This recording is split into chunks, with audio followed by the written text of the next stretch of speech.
Hi అండి. గోధుమ పిండితోని cake చేశాను హెల్తీగా. ఓవెను, ఎగ్, మైదా, షుగర్ లేకుండా చేశానండి. ఆల్రెడీ లాంగ్ వీడియో అయితే అప్‌లోడ్ చేశాను. చూడలేని వాళ్ళకి ఈ షార్ట్ వీడియో.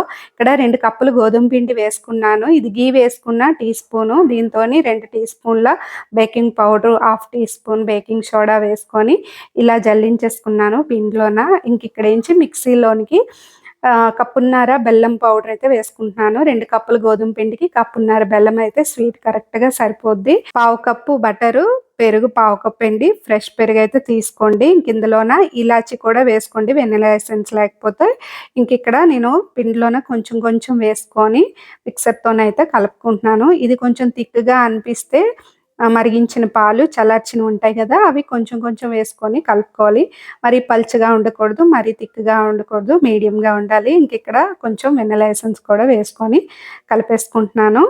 ఇంకిక్కడ చూడండి కలుపుకునే విధానం అయితే ఇలా కలుపుకోవాలనమాట మిక్సర్‌తోని. ఒకే డైరెక్షన్‌లో తిప్పుతూ ఉండాలి. ఇంకా కేక్ బౌల్‌కైతే బటర్ అప్లై చేసుకొని బటర్ పేపర్ వేసుకున్నా. ఈ మిక్స్ చేసిందంతా ఇందులో యాడ్ చేసేస్తున్నాను. చూస్తున్నారు గదా! ఇలా ఉంటే మనకి కేక్ అనేది మంచిగా బేక్ అవుతది. టేస్ట్ కూడా చాలా బావుంటది. వస్తది కేక్ కూడాను. ఇలా ట్యాప్ చేసుకోవాలి. ఎయిర్ బబుల్స్ ఏమైనా ఉంటే పోతాయి.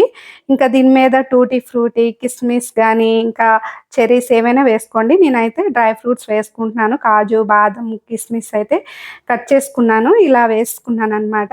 ఈ తపాల్లోనే ఒక స్టాండ్ పెట్టుకొని 10 మినిట్స్ ప్రీ హీట్ చేసుకున్నాను. మూత పెట్టుకొని తర్వాత ఇది పెట్టేసాను. 30 మినిట్స్‌లో కేక్ అనేది బేక్ అయిపోయింది. చూస్తున్నారు కదా! డ్రై ఫ్రూట్స్ వేసేటప్పుడు ఎలా ఉన్నాయో, బేక్ అయిన తర్వాత ఎలా కనిపిస్తుందో చాలా బాగున్నాయన్నమాట. తినేటప్పుడు క్రంచీగా తగులుతున్నాయి డ్రై ఫ్రూట్స్. టేస్ట్ అనేది సూపర్‌గా ఉందండి. ఇది నేను సెకండ్ టైమ్ చేయడము ఆటాతోని. ఫస్ట్ టైమ్ చేసినప్పుడు మా పాపకి చాలా నచ్చేసిందండి. ఇంకా సెకండ్ టైమ్ అడిగి మరీ చేయించుకుంది. ఇలా అడిగినప్పుడు ఎవరికైనా హ్యాపీగా ఉండదు కదా! నేను కూడా హ్యాపీగా ఫీల్ అయ్యాను. కేక్ అయితే ప్రిపేర్ చేస్తానండి. ఇంట్లోనే ఇలా చేసి పెడుతుంటే అలవాటయిపోద్ది పిల్లలకి. బయట నుంచి తెమ్మని చెప్పరు. ఇంకా కేక్ అయితే నేను గోధుమ నూకతో కూడా ట్రై చేశాను.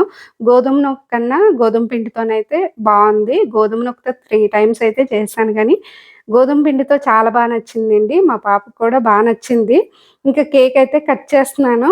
చాలా వచ్చిందనమాట. కేక్ ఎలా ఉందో కామెంట్ చేయండి.